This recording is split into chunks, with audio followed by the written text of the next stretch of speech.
জানাবো metal presence কৃষি সংবাদ সুজলা সুফলা।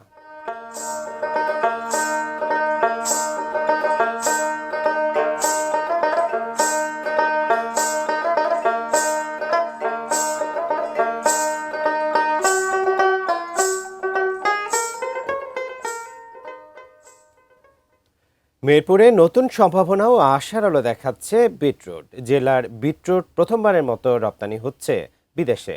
শীতকালীন সবজির উৎপাদন খরচ বেশি ও বাজারে দাম কম হওয়ায় লোকসানের ভয় থাকলেও সেই চিত্র বদলে দিচ্ছে বিটরুট চাষ। সামান্য রাসায়নিক সার ব্যবহারই ভালো ফলন পাওয়ায় চাষিদের কাছে জনপ্রিয় হয়ে উঠছে বিটরুট চাষ। উন্নত পুষ্টিগুণের কারণে বর্তমানে সুপারফুড হিসেবে খ্যাতি পেয়েছে বিটরুট। ফলে নিরাপদ ও স্বাস্থ্যকর সবজি হিসেবেও এর বাজার দরও ভালো, প্রচুর চাহিদা রয়েছে বিদেশের বাজারে। এবছর মেহেরপুরের বিটরুট মালয়েশিয়ায় রপ্তানি করছে একটি দেশীয় প্রতিষ্ঠান।